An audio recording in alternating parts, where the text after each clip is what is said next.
Hi, welcome to Monterey's Cooking. I'm John Pisto. I'm with John McCormack, and I'm with our friend Kent. These guys are from the cheese shop in Carmel, and who knows how to make pesto better than somebody who owns a cheese shop, right? Because the main ingredient is cheese, oil, nuts, some kind of greenery. Garlic. Garlic, definitely garlic. And I thought today we were going to show how to make some different style pestos. Now, I said pesto and not pisto. That was supposed to be funny. Okay, thank you, John. Okay, let's make the classic. Okay, classic. I think if you guys will agree with me, and folks, when I say these guys are experts, they are real. How many kind of cheese do you have in your shop? We talked 400 cheeses. 300 or 400. I mean, the best shop outside of France, really, without a doubt. And it's always beautiful, unusual cheeses that are neat. Okay, let's make the classic. We're going to do pine nuts. We got garlic. I got pasta water going. First thing, we're going to roast some nuts. And we're going to get those hot. John, you can cut me a piece of Reggiano, and then we're going to cut it up. Now, basil is the thing to use. You can use this knife and figure, yeah, just cut a little tip of that. Now, you know, this is the classic, right? Mm-hmm. This is the old fresh basil, and boy, this is the, you know, basil's in its prime this time of the year. It's springtime, but literally we get it all during the whole course of the year nowadays. Okay, now we'll cut the rind off. Now we're going to put this in a soup. You ever put this in soup? All the time. Yes. And then it gets real soft, and people fight over this, I understand. Chewy. It gets real chewy. Okay, this one's good. All right. So we want, you know, you gotta roast your nuts, folks. Because if you don't, what happens is the flavors don't come out. You get more pininess. Yeah. If they're raw. If they're cooked, there's more toastiness. It's more, and especially almonds. I notice. You know, if you gotta cook almonds and walnuts, the flavor just bounces out at you. So these, you got to make sure you really watch them, because if you don't, she's going to burn. Now, we're going to let you know a little secret. Okay, this is a real secret. If you use straight basil, what normally happens? She turns to black, right? Now, the secret that restaurants have known for years and years, and John, you give this recipe out. In fact, you guys are real honest about that. Yep. Is you put another green in it, and you can use parsley, you can use spinach, and what it'll do, it'll keep the basil from turning green because of the acid, right? It has oxalic acid. Oxalic acid. Oxalic, and it's very high in that. So the green color is retained even below the surface is normal, but on the top it browns very quickly, and it looks kind of funny. But with that, it's always bright, and you can keep in the refrigerator for weeks that way. You know, if you make basil at home, you don't have any spinach, and it turns a little brown. I mean, it's no big deal. No, it really isn't. It's just aesthetic. In Italy, they know that it's going to be black, but that's all right. It's still fresh pesto. They enjoy it. It's flavorful.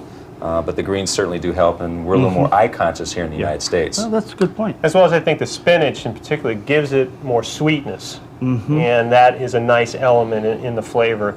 The whole idea of pesto in its classic form, or any of the variations we talked about, is the fact that it was a dish of leftovers, just like fondue was a dish of leftovers. It was left over, it was hanging around, let's use it. A little chunk of cheese, it's dry, so we're just grating it. Pine nuts were actually very inexpensive. You just gathered them from pine cones and extracted them.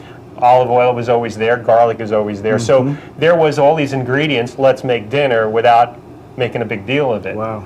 We have a classic version that we're going to produce, but variations are fun. And it's funny how you go to France, they have their style. Different parts of Italy have their styles. Now you can make these with arugula.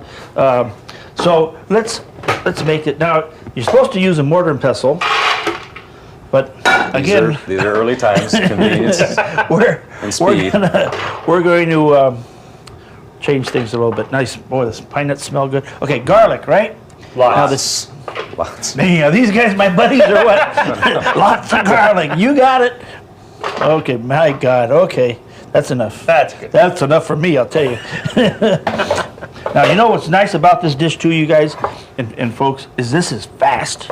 You know when you come home and you got that hunger going and you just can't stand it? I mean, this you throw together literally in minutes. In fact, you can make this, by the time that water's boiling, you'll have that going. John, hand this salt, please. Thank you. And we're gonna put this in, a little bit of salt. And here's the cheese.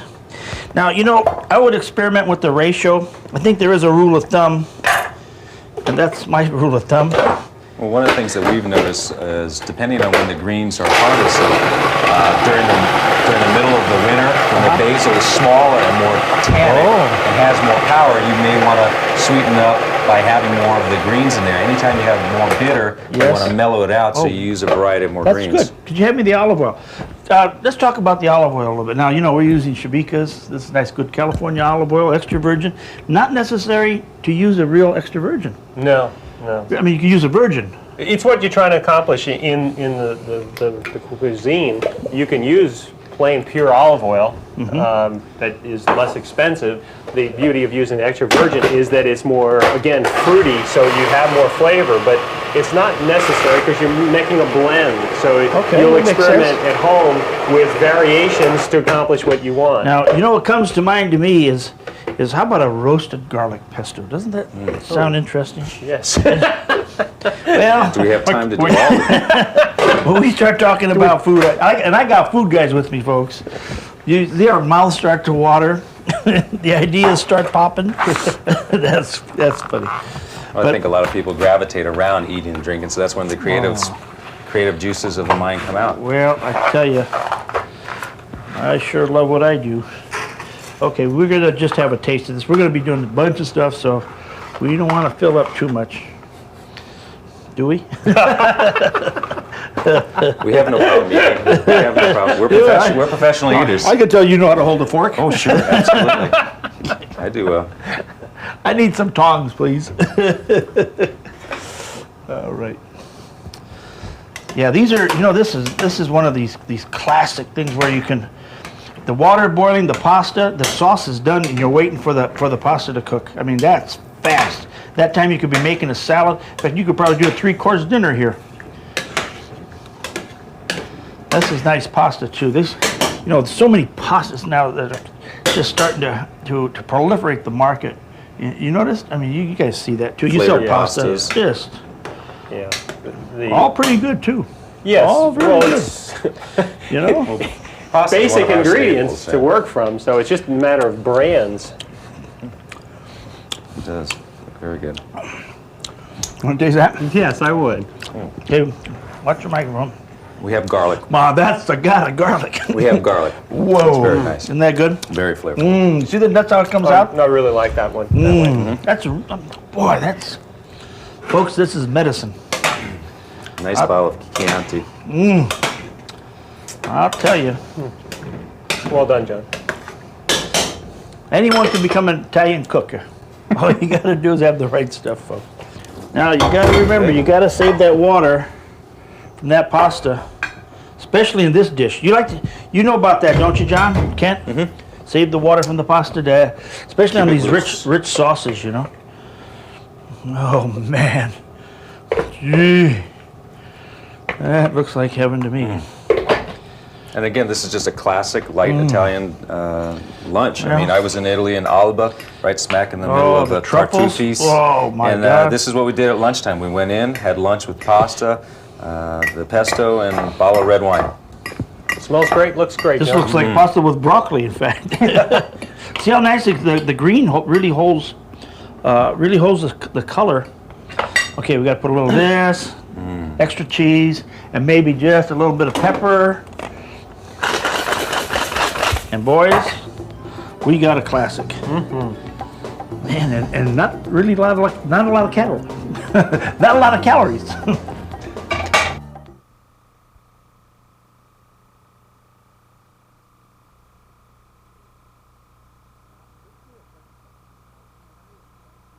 Now, let's do a French style. Now, you know, when I was in south of France, this was a soup that, boy, I used to eat almost every day, among other things. And you know, it's a classic vegetable soup made with just vegetable stock, you know, real light. But what used to liven this thing up was the pesto they'd put in it. And they made this a little different. They made almonds, and I've seen them use walnuts before. And you got to toast them. And they use basil, so we'll use some basil. And then the other thing I saw them put in it, which made it very different, was parsley. And we'll just put some parsley in it. Then anchovy. And these are cut up anchovies. Then garlic, a shallot, and fresh capers. You guys ever see the real capers? Oh, yeah. It's grown in my mom's yard. Aren't they gorgeous? Look at that. Huge. There's something.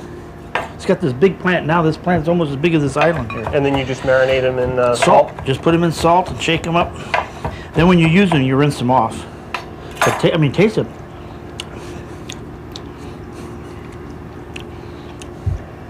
Aren't they delicious? Very flavorful. And they have 10 times better than the pickled ones.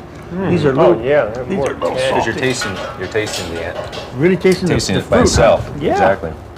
And you just rinse these off, Okay. and you soak them if it's too much. And you keep. Now again, you really got to toast these. You keep them jumping. Okay, that should give that a good 15 minutes.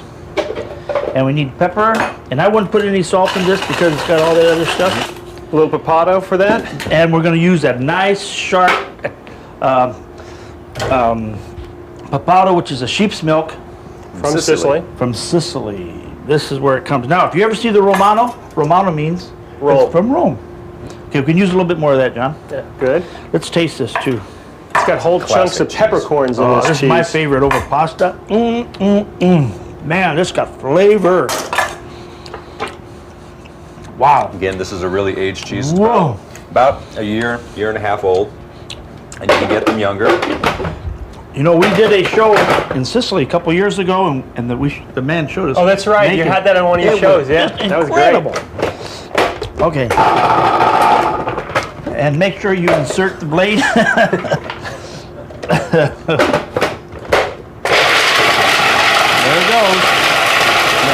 Boy, this, The potato meld real nicely with your anchovies. You know what? It would be incredible. Okay, let's push that down a little bit. Again, I think one thing people should know is that you don't have to add a lot of olive oil either. You should probably always start thick. You can always thin it down if you want a thinner sauce. Good suggestion. And that way it, you don't use a lot of the oil, because this oil is starting to get very expensive, you know? Oh, they have gotten very expensive. Boy. They're the new hot chic commodity for gourmands. That's, it has to be first press so that you're not using the highly acidic second, third pressing. So Yeah. it is expensive. Very expensive. Luckily, the California olive oils, they're doing a pretty nice job with these too. Bread for You that want this a little time? bread? Oh, I want Whoa. some bread with this. I'll take a little chunk of that bread too from you. Just maybe a little bit more garlic, boys. Okay. You see the almond, how it has a whole other flavor to it? Like the garlic I did. Yeah, it needs a little bit more.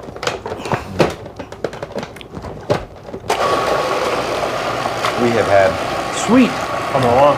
Isn't it nice? See the parsley? That's nice. This is a nice flavor too. Okay, so this is real nutty. Almonds the almonds are way different. Now see how this is here? This would be okay on pasta too, you know? Sure. any of them. A couple grilled vegetables with or that. many- Oh man. Many customers do come in and they just buy the pesto, bread, a bottle of red wine. Oh wow. They love one, and then at the beach. Oh, What my a, God. What a nicer. Gee. That's real tasty. That's a Very very, flavorful. very good idea. We'll save some of this for that other stuff we're going to be doing, because that'd be a good idea. See how capers really marry well with that. Okay, so this, what we'll do, and you see how long these things are taking us. I mean, they're taking us minutes, you know. Just keep feeding us. Okay, here's the soup. Look at this beautiful soup. See that? Just, you know, we did a soup one time called Clean Your Refrigerator soup. And that's what this is, or can be. Oh, it's nice and hearty. Nice and hearty and good for you. Look at that. Absolutely beautiful. Put a chunk. Beautiful colors too. You know, that's heaven, folks. That is absolute heaven. Okay, that's I'm two. getting hungry. I'm hungry. I'm getting hungry. Okay, and when we come back, we're going to do the next one.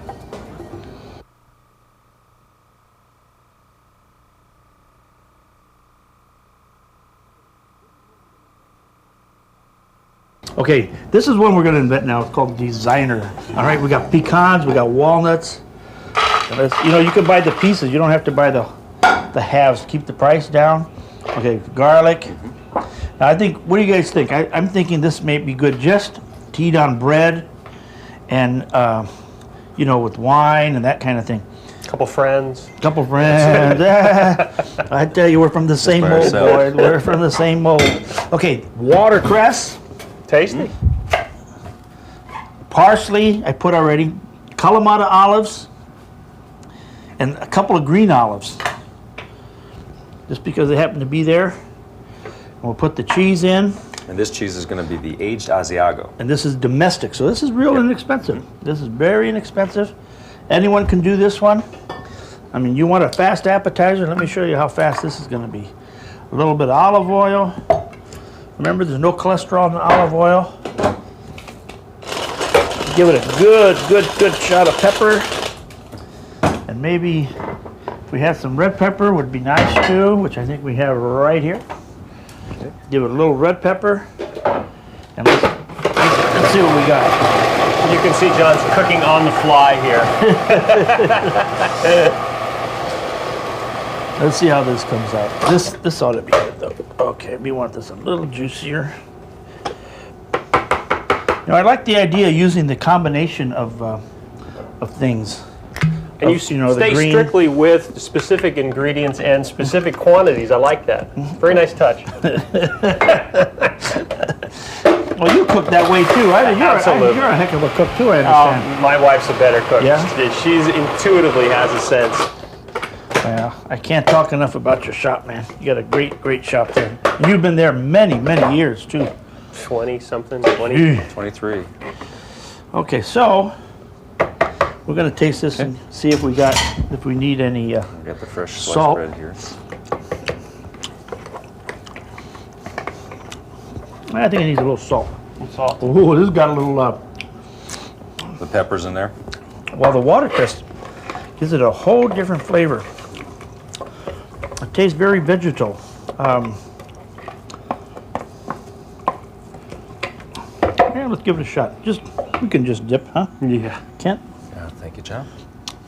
This has a lot of dimension to Really it. Huh? nice aromas there with the olives and the pecans too.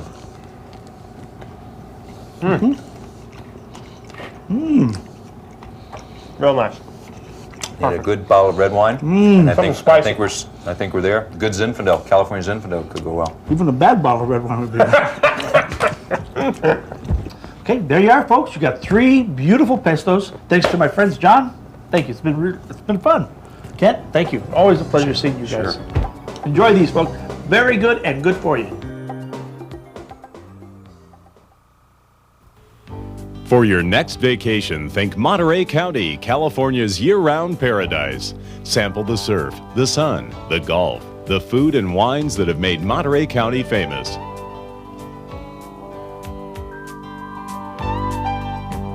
For more information about visiting Monterey County, write to Monterey Information, P.O. Box 1770, Monterey, California 93942.